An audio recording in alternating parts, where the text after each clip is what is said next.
Hey out there, today is Monday, September 19th, 2022. Coming up on the show today, from the visual effects powerhouse Crafty Apes, VFX producer Sarah McCULLEY. It's never a situation where we say, we can't do it. You're out of money, we can't do it. That's not something we're ever going to say. There's always a million different creative solutions we can do. It's just about figuring out which one is going to serve the story best and serve the project best. And VFX supervisor KOLBY. The last couple of years, a lot of what we've been getting that people don't realize is crowd enhancements and crowd extensions. They're only able to get so many extras for COVID safety reasons. So a lot of that work has been falling on visual effects. Yes, all that and a lot more on this edition of The Rough Cut.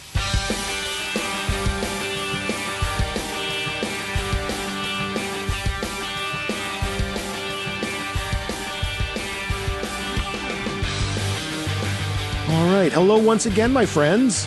Thank you for checking out the podcast today. This one's going to be a little different. It will still be great, just different. Faithful listeners of the show know that each week we typically focus on a single movie or TV series, and then we meet the post-production talent responsible for said movies or TV shows. And almost always that's the editors. Sometimes we get assistant editors or VFX editors as well. On even rarer, and I will admit all too rare occasions, we have people from the sound department. But regardless of who the guests are, it does all go back to that one TV series or film. Not today. In a sense, today we are talking about a lot of TV shows and movies all at once, because we are talking about the art and business of visual effects. That's right, business. They call it show business. As you know, VFX comes up in all the interviews we do here because VFX is a part of pretty much everything that makes its way to the cinema or to your TV or your laptop or your phone if you have to. But until today, our discussions about that were from the perspective of the aforementioned editors, assistant editors, and VFX editors. But what is life like for the creative team on the other side of that phone call or email? What are the processes, techniques, and practices of the storytelling pros who bring those effects to life and make the impossible possible and the unreal real? I, for one, would like to know more about that. I need to know more about that. I make no secret of the fact that when the topic of VFX comes up in these interviews, I am just barely hanging on. Sure, I can rattle off the buzzwords and offer up a knowing yes, of course, in response to something an editor says about VFX, but I am honestly wading in the shallow end of the pool on the topic of actual VFX work. And if our relationship isn't built on a foundation of honesty, what do we have? So if it is an education in VFX that you're looking for, you want to go right to the top and learn from the best. And I suspect many of you listening right now are the type to linger a while when the credits start rolling at the end of a movie. And when they get to the part about who did the amazing VFX work, a name that will likely be there and certainly stand out to you is Crafty Apes. They have been part of the VFX backbone of many of the films and TV shows we have covered here on the podcast, as well as countless others that we haven't. For example, and I'm just drawing from a list of episodes we've done in the past year, you've got Stranger Things, The Orville, Doctor Strange and the Multiverse of Madness, Moon Knight, The Batman, Peacemaker, Spider-Man No Way Home, Licorice Pizza, Ghostbusters Afterlife, and so on. They did all of those, including their latest feature film, Where the Crawdads Sing, which was edited by Alan Bell, an editor who is quite the VFX whiz in his own right. Helping to guide us on our auditory tour of VFX, two very talented and experienced teammates from Crafty Apes, VFX producer Sarah McCULLEY and VFX supervisor KEMBER. So much to talk about with them in regards to visual effects. But first, a few words about a topic that has nothing to do with visual effects, but is every bit as important when it comes to making a great movie or TV show. And that is production audio. And when you want the best in production audio, because why would you ever want the worst, you need to call our friends and Rough Cut sponsor Extreme Music. Just like those Crafty Apes, they are a big deal in their respective field. Filmmakers and TV makers and media makers of all sorts have trusted Extreme Music to be their sonic solution for 25 years. And why do they choose Extreme Music? Well, it all starts with the talent, of course. Extreme Music boasts a roster of A-list names from the world of producing and composing. And from that roster comes a vast catalog of tracks that you can customize right down to the length and instrumentation. Plus, if you want to speed your search along, you can even use Extreme Music's reference track technology where you give them a track and they go find you one like it. You can also customize your searches based on tempo, genre, lyrics. They make it so easy to find what you want and then help you with all that boring licensing stuff. That way you can focus on the fun of making a cool movie with their great music. So the next time you need to make a cool movie or TV show, go see our friends at extrememusic.com. All right, time to sit up straight and pay attention. We're about to get an education on visual effects. Our guest lecturers today, from the VFX giant Crafty Apes, VFX producer Sarah McCULLEY and VFX supervisor KEMBER. I spend a ton of time talking to editors, and of course the visual effects process comes up. How to work with previs, post-viz, doing temp effects with the visual effects editor's role, turnovers. But the role of the visual effects house and the VFX pipeline as a whole still remains somewhat of a mystery to me. And you'd think I would have learned by now, but oh well. But in my defense, if you look at your credits, Sarah, you're a visual effects producer and visual effects coordinator. And then Kolby, you get the same thing going on. VFX supervisor. But then I go through your IMDb page and I do see you credited as VFX supervisor, but also compositor, senior compositor, on-set VFX supervisor, previs supervisor. Yep. So it feels like there's a lot of similar roles in the world of VFX. So maybe you both can shed some light on that. Sarah, you drew the virtual short straw. So we'll start with you. Please tell me about what a VFX producer does as well as what a VFX coordinator does. Sure. So yeah, producing, I mean, similar to any other kind of niche part of the industry, it's about just managing time, money, and people. So on my end, I'll start, usually on a show, maybe talking to the showrunner or the director or the client, looking at a script, kind of helping them to understand what I, as somebody in the visual effects world, see in a script they should be preparing for. They, will often use producers to just kind of help do breakdowns. They can start anticipating the needs that they're going to have on set. And we'll work kind of in tandem with supervisors as well on that kind of stuff as I would be kind of more the production management lead, and then Kolby would be more of a creative lead in that process. So if there's something in there I'm not really sure how we would do it, or I want to kind of narrow down numbers for them for budgets, I can go to Kolby and just say, like, what do you think about this? How long would this take somebody to do? What are some options we can give them if it's too expensive and things like that? So it kind of starts with that process, working with client-side producers to give them numbers, just helping them to kind of prepare for different situations that might pop up on set. And then once we get into the actual editing and turnover of shots, I'll work internally to make sure we have the right people available. There's so many different skill sets that we have for artists in our facility and all across visual effects. And even just compositor doesn't really tell you enough. You really need to know what kind of compositor they are. Can they do CG integration? Are they going to be really good at technical troubleshooting? Or are they a person who's going to be better at creative development and look development and just able to look at a shot and say, okay, I can think of 4 or 5 ways we can do this. And I'm going to just visually display that to you in a rough mock-up. And then, just working with the client to make sure our deadlines are clear, make sure we're delivering things on time, and making sure that feedback is really clear to get back to our artists. So it's just really a lot of the project management side of it. And coordinator is really the junior person to that, who's a little bit more hands-on with just making sure the material's going in and out, making sure artists are tasked up, making sure questions that they have are getting to the right people and things like that. Just a lot of knowing who's on the show, what material's coming in and when, things like that. So the natural progression would be then perhaps start off as a VFX coordinator and then move up to producer. Yeah, exactly. Kolby, you got even more to explain. Let's talk about what a VFX supervisor does and how it relates to all the other hats you wear. Sure. I mean, you mentioned compositor and all these other things. That's sort of the working way up to visual effects supervisor. Like Sarah said, I'm sort of the overseer of the creative on the visual effects side. I get to work with the directors and the DPs. And on this show in particular, I normally don't get to do both. Sometimes I get to do the set work. Sometimes I just do the post side supervising.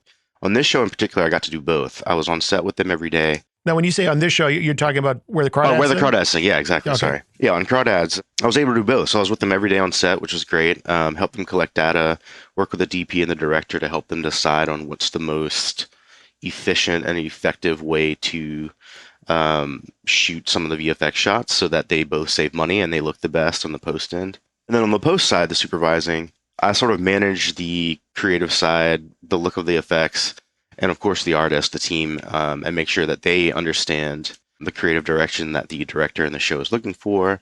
And then I make sure that they see that through and get the notes out from editor, director, and make sure all of it's buttoned up and nice, pretty package that they enjoy for the movie. But in terms of the different roles, compositor, 3D, set supervisor, as show-side visual effects supervisor, I sort of oversee all of those different teams. So I was a compositor for a long time.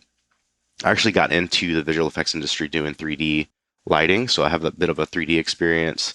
I have the 2D compositing experience.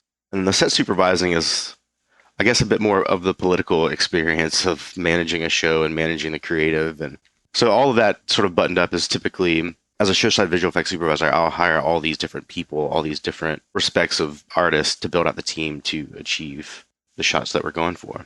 So like I said, usually I don't get to do both. Sometimes I'll have to hire a set supervisor, but on Where the CRAWDADS Sing in particular, I was able to do both, which was really great. So you can't do both necessarily, but like Sarah was talking about with VFX coordinator, moving up to VFX producer, those different roles that you fulfill is there a natural progression in that space as well? Like you start off doing one role and then the next natural step up is this different one?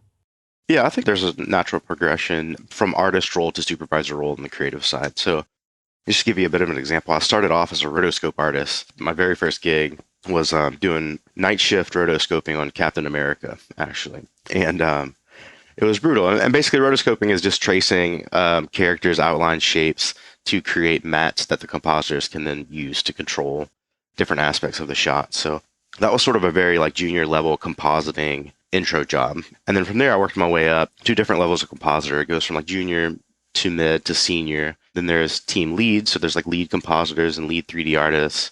Then, of course, there's compositing supervisors and CG supervisors. And then the next natural progression would be to a VFX soup. I mean, VFX soups can come from any respect. They can come from strictly being on-set soups. They can come from being comp soups. They can come from being CG soups. I think some of the better VFX soups have a bit of a well-rounded understanding of everything. A little bit of 3D, a little bit of compositing, a little bit of set work. I think understanding all aspects of that help with the VFX supervisor role for sure, because you have to oversee all of it. Well, Sarah, you mentioned that your point of contact would be the showrunner. In general, for both of you, where does the process begin for you on a film? Let's use Where the CRAWDADS Sing as our case study. My assumption has always been that some department head from the film puts the work out to bid amongst the various vendors. But as we've established, I'm in no position to assume anything. So what is the starting point for Crafty Apes on any project? We can start in different places, but what happened with CRAWDADS in particular is we had like a real ideal situation in that we were in it from script stage all the way to the very end, which was really nice, maintains continuity. We can kind of develop that shorthand. We already really know what we're talking about. So on the show in particular, we did start on it in pre-production in the script stage, being able to do like a rudimentary breakdown so that the crew could kind of understand ahead of time what they might anticipate popping up for visual effects. Also on pretty much every project, we put in contingencies because there's always something that'll end up going wrong. There'll always be, that modern light in the background that you didn't know was going to be in there, that you didn't notice until the end. Or, maybe there's a cameraman's reflection that you kind of just didn't notice until you get into the editing room. So there's always little things like that that pop up. So we try and kind of prepare people for those contingencies to expect the unexpected. And for other projects, sometimes it's similar where we're in it from, the very beginning and the first script draft all the way through the end. But there are also sometimes situations where we won't have seen it until it gets into the cutting room and, they'll send out a quick time of shots that they want to work on to a few different vendors and just ask for feedback or ideas. So that can happen too. But ideally, we really like to be on it from the beginning because that gives you the best final results. And Kolby, for you, hearing Sarah talk about, I look at the script and a lot of it is breaking it down and figuring out, okay, what's it going to cost to do this? How much time is it going to take to do this? Budgeting resources for this. On the VFX supervisor side or even the compositor side, do you have access to the script as well? Are you looking for similar things? Like, I need to get ahead of this and figure out exactly what tools I would need, exactly what talent I would need to apply to this? Yeah, absolutely. That's sort of where Sarah and I both start on our show. We both break down the scripts together. We'll look at them, and then basically we'll take line for line what we think would require VFX. We'll mark it down. We'll break it out. We'll associate time with it. And that's where Sarah and I both help on that bidding process. So if she has a question of like, okay, well, how can we do this? I can give suggestions of like, here's the most complex way to do this. We can do CG. We can do 2D. Here's what I think it would require time-wise, how many artists we would need, etc. And then we break it down that way. And then so a lot of the time, client will come back after our breakdown. They'll take a look at it and they'll say, okay, well, we didn't think this would be 3D. We'll actually do this practically. We'll do this with special effects. Or they'll say, well, 3D might be a little bit too high taste for us. Is there a cheaper option? Is there a 2D option? And then, of course, then we'll have to sort of re-break that down and say, okay, well, sure, here's a cheaper option. We can pull out a green screen on the day. We can shoot some elements. Here's what that route looks like.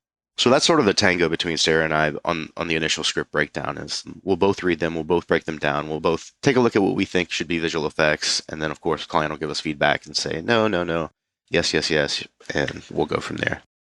I think I might want to revisit that topic of like where to cut corners at some point if we have to, because that is definitely, in software development, they talk about feature creep. I think in your world, there's probably definitely some effects creep and then some buyer's remorse at some point about like, okay, how do we get to the finish line with less than we thought we had? But before we get to that, we talked about the script, certainly.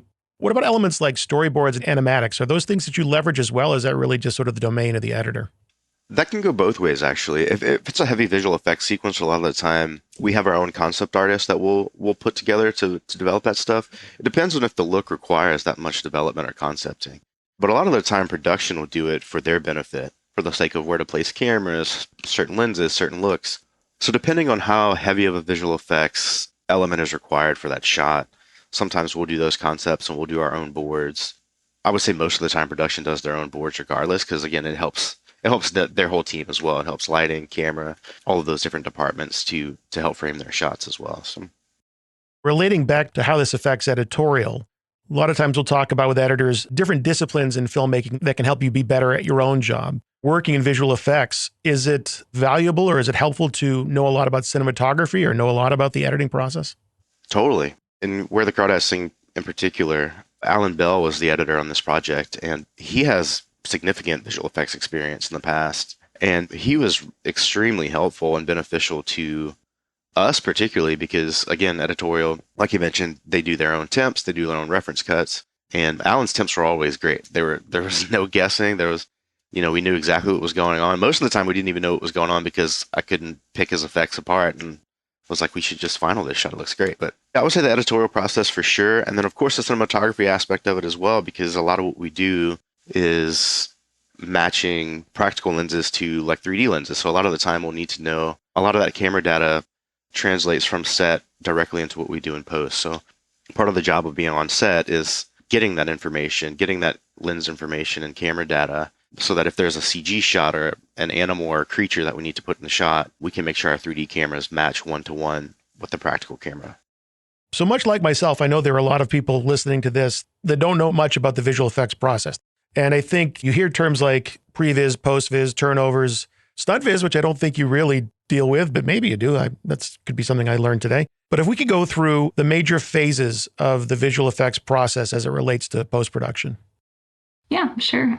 So when we get into, turnover, we'll typically identify what sequences really require a good visual temp in order to move the story forward. And that's really kind of the first part of the process in our hands-on artist-driven work that we'll do. We had a few sequences in CRAWDADS in particular that were really visual effects heavy.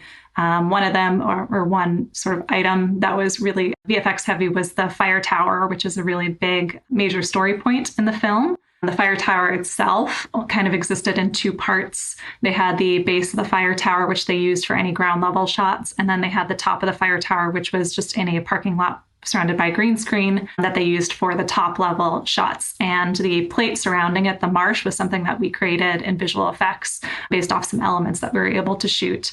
So for something like that, we're able to just kind of give them a visual, rough illustration of what it's going to end up looking like, just so everybody can really understand how it's going to move the story forward. We can just kind of get those visuals into the plate so that you can watch it through and it makes sense. We understand what the angle is going to look like. We understand what the perspective is going to look like. And we know, basically everybody knows across the board that it's going to work. We had a lot of sequences that had CG in them in the show as well. There's a really big, beautiful, romantic moment in Where the Crawdads Sing, where Kaya and Chase share their first kiss. And that's in kind of below a sycamore tree, and they're just surrounded by beautiful leaves. And it's, very beautifully lit and so romantic. And that was something that required a lot of initial previs, just getting grayscale leaves in there. Let's see how they look. Let's see how many you want. Let's see how fast they should be moving. Let's see what colors you want to get into. Do you want them to be all green? Do you want them to be a variety? What's going to look better in here? And just all those millions of tiny little things that, a picture is really worth 1,000 words. We can demonstrate what it's going to be with kind of rough mock-ups in that process. In the previs, post-vis situation, creating some of these whimsical, fantastical elements, the previs side of it goes a really long way. Like she said, you can concept this stuff and talk about it all you want, but being able to put something in picture form, in video form, to review with the director, the DP, and give them that confidence that, it will work out, and it will look great, goes a long way.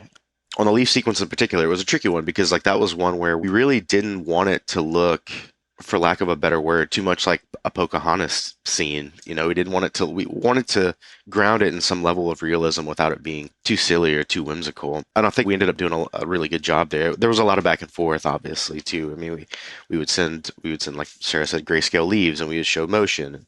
and different quantities of leaves and different paths that they could take. And there was a lot of back and forth between ourselves and Alan and Livy Newman, the director, but it turned out great. It didn't feel unnatural. It didn't feel overly whimsical, and I think it played really well. And then to Sarah's point, also on the fire tower sequence, we worked closely with the production design department on that as well and got all of their initial CAD models of how they were actually going to build this base piece. And from that, we could build on top of it and build the entire fire tower and show them examples of what that would look like, because we were making it up. The fire tower didn't exist. We found one that we could shoot some practical plates from, but it wasn't the actual fire tower that was used in the movie. We ended up making it all off of the production designer's design, and we were able to build that from scratch in 3D, show them how it could look in certain scenes where it's hard to sort of imagine what a 200-foot tall tower would look like, how to frame that stuff. So again, just back to the previous point, being able to show them what that looks like in their space, on their plates, to help frame the shot goes such a long way. Well, production design, I mean, there's a department I had never considered you interfacing with until now. That's a great example. And you both used in your answers the word whimsical. I think fantastical was in there somewhere. And typically when you think about visual effects plays a part in everything. But you typically think of sci-fi, fantasy, superhero, action, things like that. But the truth of it is VFX really does play a part in pretty much everything. Removing those big projects that you would just assume, oh, well, they must have had 40 different VFX houses and 1 million people working on this, on just a straight ahead narrative, dramatic film, what types of visual effects are you doing on those things where you wouldn't really see it on the screen, or you're not supposed to see it on the screen? CRAWDADS is a good example of that, because it's not a superhero movie. It's not overly whimsical. It's not supernatural in any way. It's intended to be grounded in reality. And a lot of the visual effects in the film had to, play support to that. We used the fire tower for an example already, but that was one that a lot of people came to me that they didn't realize was a visual effects sequence, especially when they were on top of the gantry walking around. Like, they felt like that could have been shot practically, which maybe it could have. It would have been very unsafe to put actors and cameramen 200 feet in the air. But that was one that was all shot on green screen on a stage, or in a parking lot, actually. That turned out really well, and that's sort of that hidden visual effects. I mean, on top of that, I think the last couple of years, a lot of what we've been getting that people don't realize is crowd enhancements and crowd extensions. They're only able to get so many extras on set these days for COVID safety reasons. So a lot of that work has been falling on visual effects to take little groups or pods of 25, 50 people at most in some situations and make it feel, like 100, 200, or even a couple thousand people in a stadium. And then, of course, there's always the set extensions and period piece cleanup if it takes place in a different time. So all of that stuff is sort of the hidden visual effects that can go into literally anything. My assumption would be that jobs like that are going to be a lot easier for you to spec out and break down. Yeah, for sure. I mean, that stuff, it's kind of, there's one approach to it. And when it's, complete, it's complete, it's done right because it looks the way it's supposed to look. So that can definitely be a lot more straightforward just to bid and to assign and to brief people on that type of work. But there are so many technical challenges that come along with things like that. A huge amount of work that we do on a lot of shows these days, CRAWDADS notwithstanding, is like performance-based technical work, splitting different performances together or speeding them up or slowing them down. So we did, quite a number of split-screen performances so we could make sure we get the best performance out of each player. In theory, you think about that could be pretty simple, but it depends on where the camera is, how it's moving, what the actors are doing, if they have their hair up or down. That's going to be an issue if you have to isolate that. There's so many different tiny little technical things that go into it. So it could be, a real simple ask on paper that can turn into a real technical challenge on our end. And we were really lucky on Where the CRAWDADS Sing because, as Colby mentioned, the editor, Alan Bell, is a visual effects guy. So he was never asking us to do anything that was, that he didn't understand 100%. So it was really, really nice to have that in our discussions because we were on the same page in terms of what was possible or how big of an ask something was. But yeah, all those tiny little things. We had several stunt enhancements on the show with, Kaya smacked somebody at one point and we'd, help to enhance that, make it more impactful, a little bit harder, speed it up a little bit. And to see the reaction in the theater when that happened, you could hear people audibly gasp because it was just a small thing that we did that had a really big impact. I love talking to people about that kind of stuff because I think, like you said, a lot of people don't realize how much invisible visual effects really goes into every film these days. And that's a huge part of what we do across every show that comes into our house. So I think it's fair to say we're all big Alan Bell fans. There has been a trend in recent years, probably mostly to do with the quality of the tools that are available, but to deliver a more finished quality experience in offline, something that Alan certainly can do. Is there a point where the picture editor or VFX editor can go too far, a point of diminished returns, so to speak, or is every amount of effort in expressing the goal of the effect valuable to you? I think every amount of effort is valuable. I think one of the things that we fought with Alan was, not that we fought with him about it, but he would send over don't fight with Alan. Yeah, he would send over his temps, and we were like, okay, well, what can we do to actually make this look better? It was more of a challenge to figure out how we could top Alan's temps than it was any level of like digressing because he went too far. In a lot of ways, he even sent us some of his templates that he built from, and it helped us with retiming, like Sarah said, with different morph cuts and split screens to be able to get his retimes with his keyframes on it directly from him were incredibly helpful. So I would say as far as any editor, assistant editor is able to take it, the better in terms of giving us a clear direction and description of what we need to do. It doesn't make anything extra difficult for us if they take it farther than what's expected. Yeah, I'd say we do have a term, which luckily we didn't really run into on this show because of our great, visual effects team. But on some shows, we call it Templov, which is when, the editors or VFX editors created a temp that they've gotten so used to seeing that anything even a little bit different than that is going to be really jarring and unpleasant. So even if you're improving on something in theory, they're still going to be happier with kind of the temp that they started with. So that can be a little bit tough at times. But luckily on this, since everyone had a really good understanding of the process, it didn't come up. Here we are talking about Alan quite a bit. During the run of the film, is there a single point of contact for you? Are there many? Is it the editor, the visual effects editor, assistants? I would assume it could get pretty overwhelming because there are multiple visual effects houses often assigned to a project. And if I'm the editor, to be interfacing with all of them would be just too much. So what is the working relationship between the post department and the visual effects house during the post process? We'll have a few points of contact, it depends on the show, but on most shows we'll have assistant editors that will be assigned to either certain shows, certain sequences, certain episodes that will interface with a lot, and that's really like our primary contact for like passing material back and forth. If we need something, we'll go to them. If they need something, they'll ask us and we'll get it to them. They'll be kind of the person who's able to distill everything from the editor and everybody else. Typically, we'll also have like a client-side visual effects producer or post-production supervisor that we're dealing with.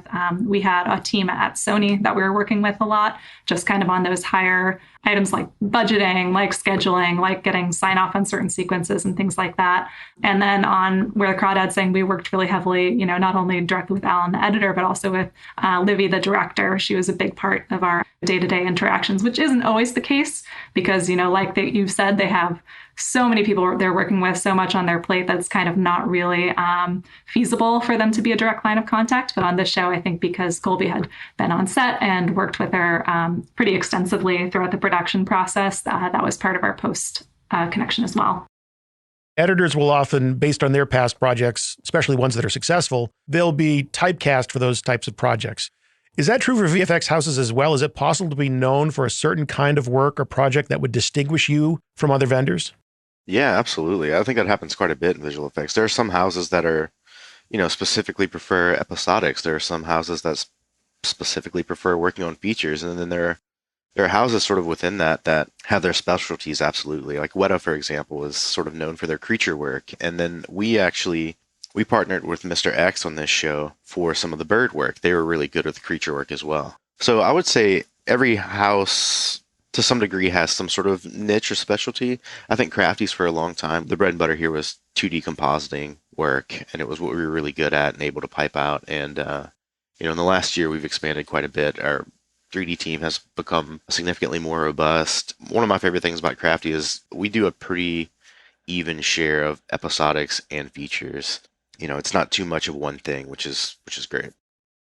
You brought up a good point, and that is the difference between television and feature films. We haven't even talked about that yet. I would assume budgets are going to be quite a bit different, but how you go at the job or how you do your jobs, is it any different whether it's a television series or a feature film? Yeah, absolutely. Especially from my side of things. I'll let Sarah talk to the producer side, but on the supervisor side, Given the example of where the CRAWDADS Sing, the fact that I was able to do set work and post-soup work on that show rarely ever happens with episodics because their shoot schedules overlap. So as episode 1 finishes shooting, they're already prepping for episode 2. If I had to do the set work for episode 2 while having to review shots on episode 1, I mean, that's just way too many hours in a day for one person to cover. And so on and so forth for all 10 episodes, right? So it's constantly overlapping. So being able to do both is very rare in episodics. But in features, it's a little bit easier to manage. They do all of their principal photography, they wrap, it goes into post, and then there's sort of that transition from set work into the post work. And then, of course, timelines are always drastically different on both. Episodic timelines are usually more intense, have a bit more crunch to them than feature deadlines do, which affects everything. It affects the size of the team, it affects the way we approach certain things, whether it's 3D or 2D. Maybe we can't, on an episodic, not only afford to do 3D, but actually have the time to do a full 3D this or that for an episodic, and we have to do more of a 2D, simpler solution for it. So there's sort of that trade-off on both, and it all really comes down to the timelines and how we're able to approach it. Yeah, for sure. And I mean, budget-wise, with television, it's becoming the new film, as everybody has seen over the past several years. So, I mean, it's not really that different these days, depending on episodic or feature. I worked on an episodic a couple years ago that was a network, and on the pilot, episode 1, episode 2, the budget was pretty small. First 2 episodes aired, it got a huge reaction, and then our budget just went way up after that. What they were, able to do and willing to do was really, really opened up, which was great.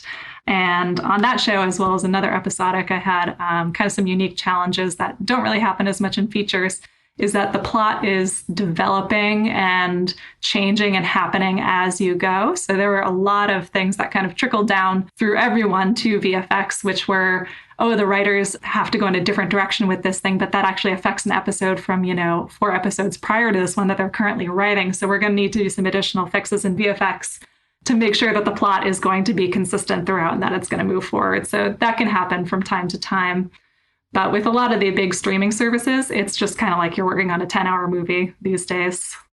Well, change is a big part of the process for everyone involved in filmmaking or TV making. And we touched on this earlier, but there are going to be times where sometimes right out of the gate, but often along the way, you'll be asked to cut corners. Where can we pull back and try and achieve at least somewhat of what we wanted in the beginning? What are those functions or even roles that will scale in either direction? So if I've got to pull back on my budget, where do you, as the VFX vendor, look to tighten, and vice versa, if you like?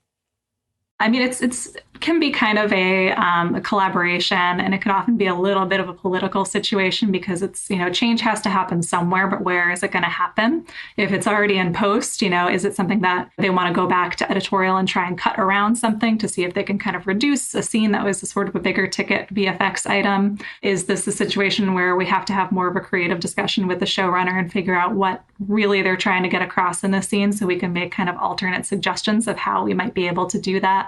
There's a lot of ways that we can do it, but it's never a situation where we say, we can't do it. You're out of money. We can't do it. That's not something we're ever going to say. There's always a million different creative solutions we can do. It's just about figuring out which one is going to serve the story best and serve the project best. So we've certainly touched on picture editing. We talked about cinematography. You opened my eyes to working with production design. One element of post you might not consider being relative to visual effects would be sound. And I always wondered if there was any aspect of sound design that could help you, perhaps in terms of properties like speed and scale of an object, whether it's a character, creature, vehicle of some kind. We talked about the script, we talked about storyboards, but is there anything from sound design that can help you do what you do?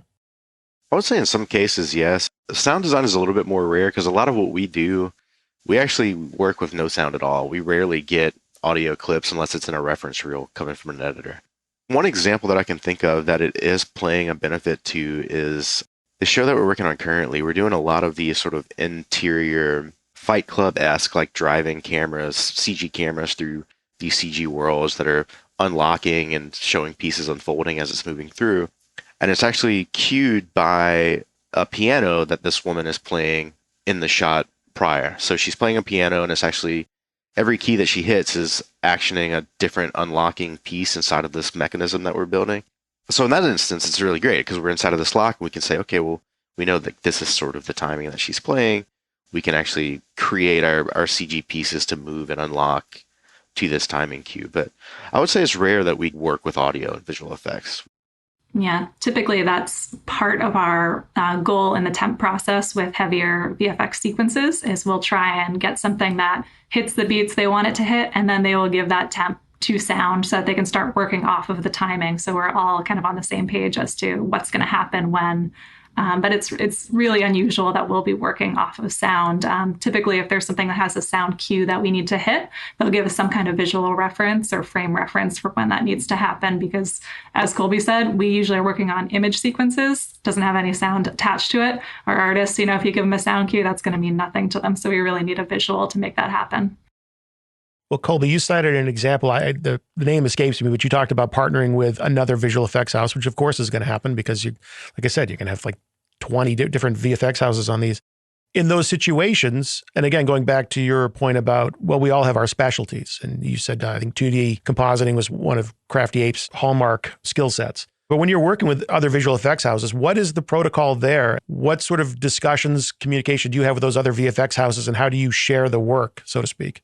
It's definitely, a discussion with editorial, making sure that continuity-wise, we're not going to skip a beat with anything. I'm even working on a show right now where we have two major sequences in an episode that have the same CG elements across both of them. So what we ended up doing is we built one of them that is more prevalent in our episode. They built the other one that's more prevalent in their episode, but then we had to do a swap.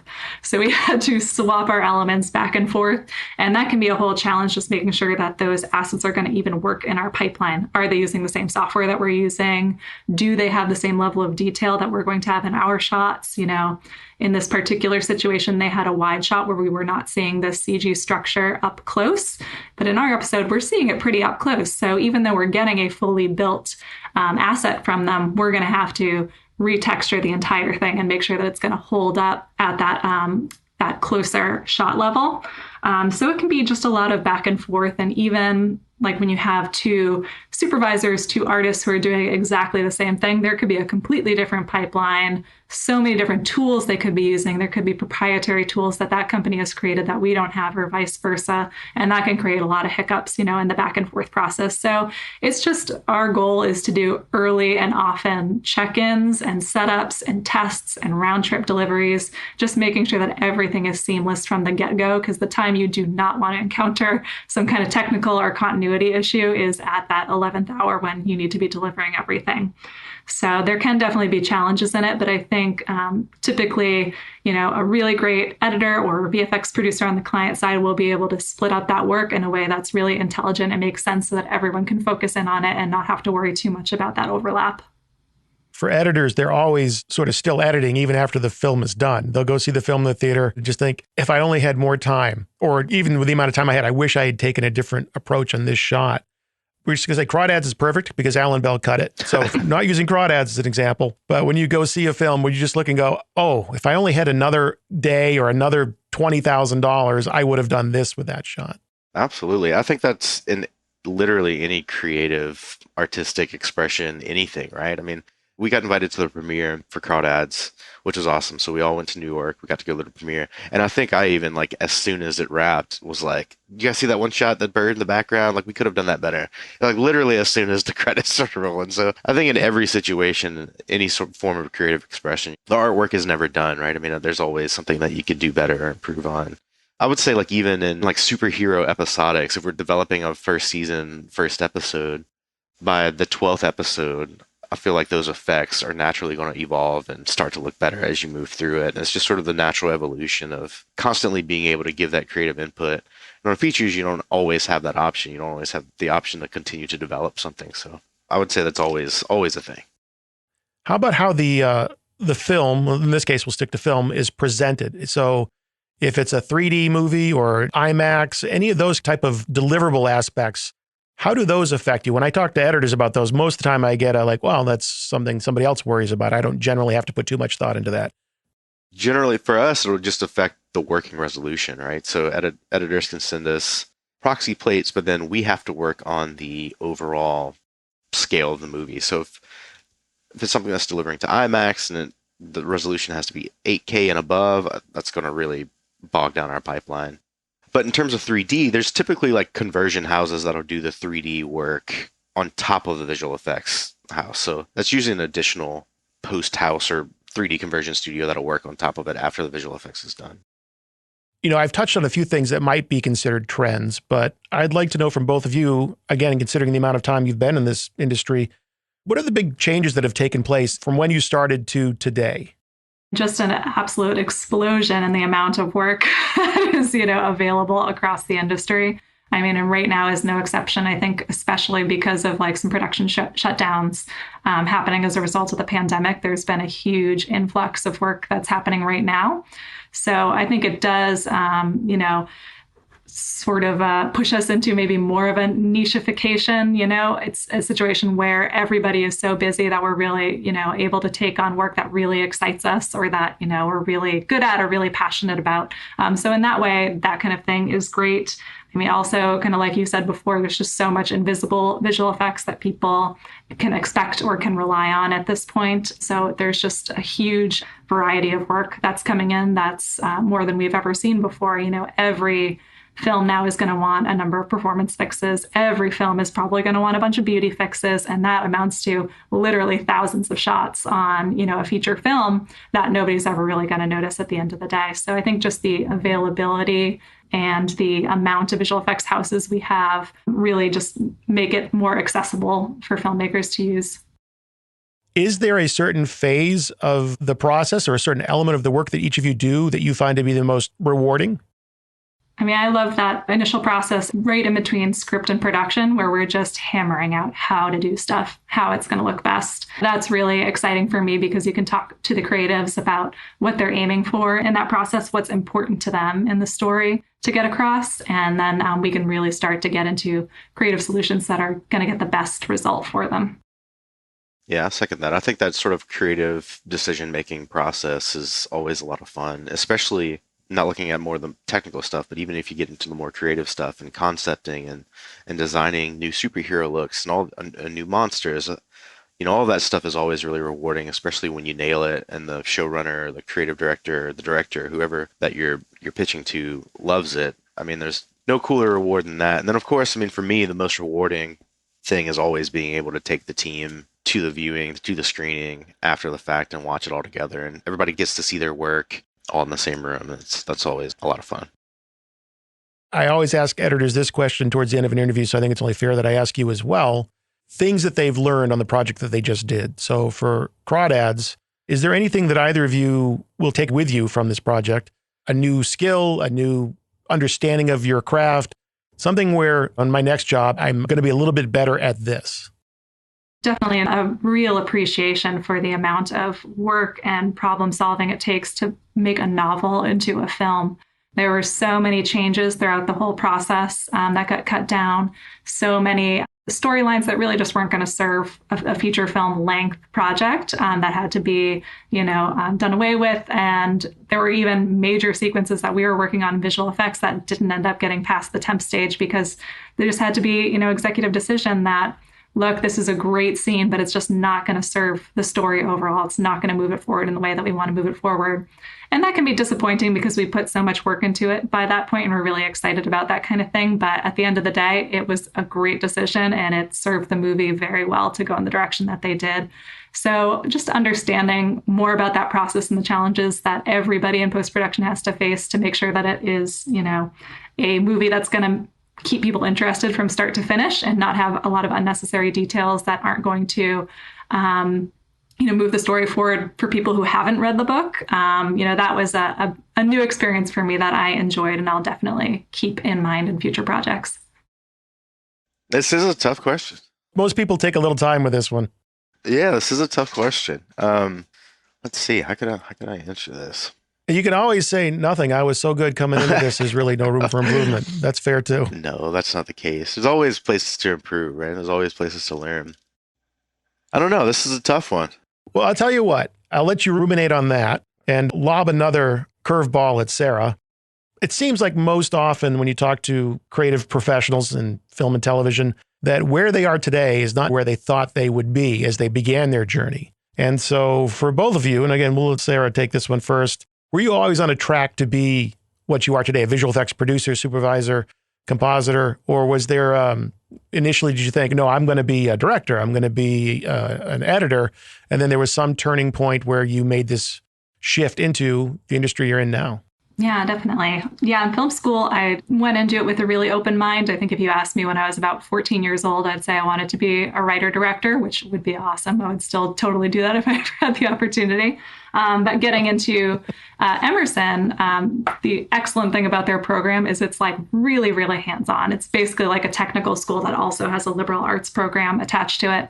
And from, day one there, you were hitting the ground running, doing projects in all your spare time, being on film sets every weekend. And I kind of saw in that, and I think other older students saw in me, that I had a great organizational mind and that I was really great at that project coordination. So I kind of started to pick up some producing jobs from there and just sort of saw that it was a strength. I was open to it. And I really excelled at it and was able to produce and executive produce a ton of student projects in my time there, which was really satisfying and a great learning experience. So getting into the actual professional world, I kind of went in that same direction, looking for roles that were more related to project management and organization and coordination.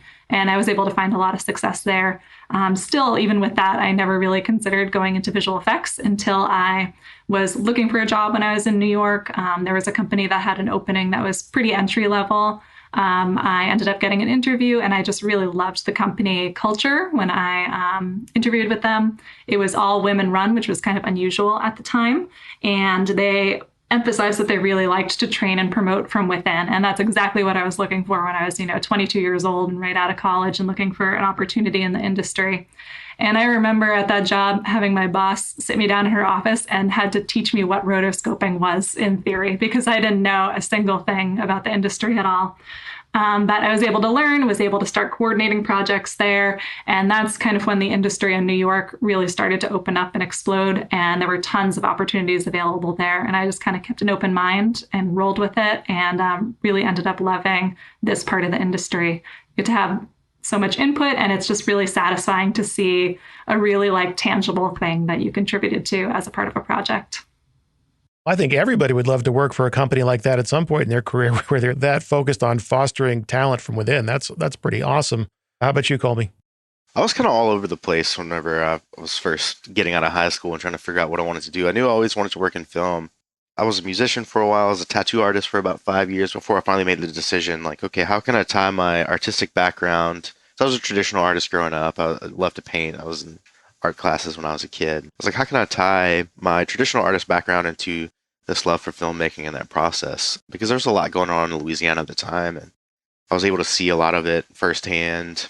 So I knew that was something that I wanted to do.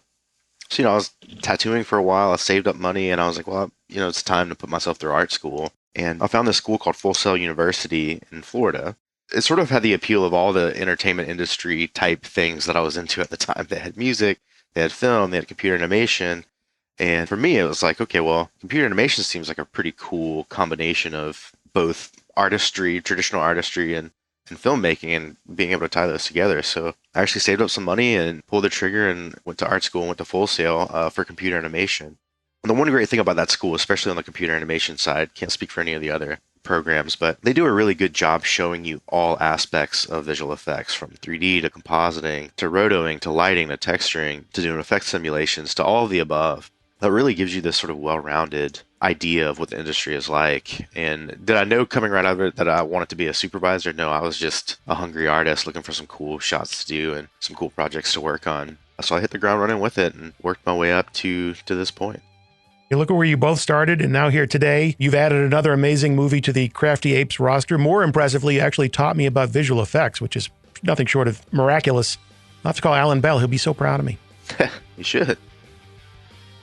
So did you get all that? It was a lot to take in, but what an education it was.